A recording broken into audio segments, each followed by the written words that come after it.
The next module is a purchase module. Now, purchase module comes handy for the microfinance companies in a lot of areas.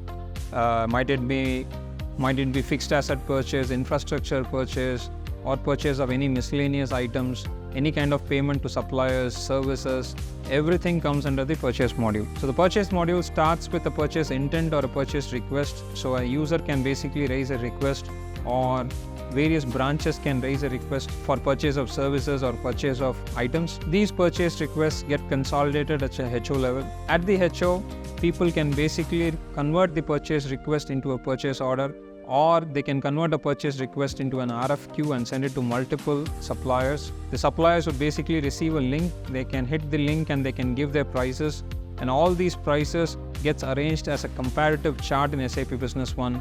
And SAP Business One also tells you for a given item which is a supplier who is the cheapest and which is the supplier who is the earliest in delivery. You can go ahead and convert the best RFQ into a purchase order and have the purchase order released to the supplier. Now, the purchase order can have various layouts. Any kind of layout can be customized into SAP Business One, and if there are multiple layouts for different categories of supplier, even that can be maintained, and multiple payment terms can also be maintained. SAP B1 also comes integrated with any kind of mailing service. So a PO generated in a system like SAP Business One can be directly mailed to the supplier as a PDF.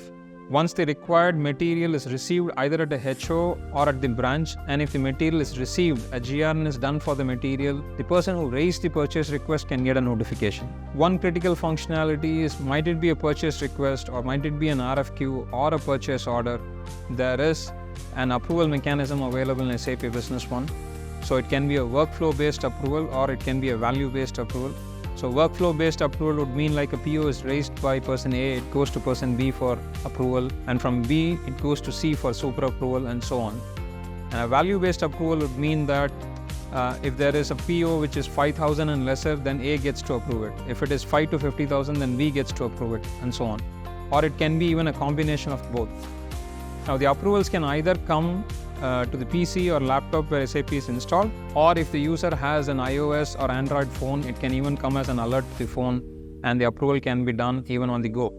So these are some of the key functionalities available in the purchase module for the microfinance industry vertical. There are a lot of other functionalities available, but we are trying to stick with the key ones.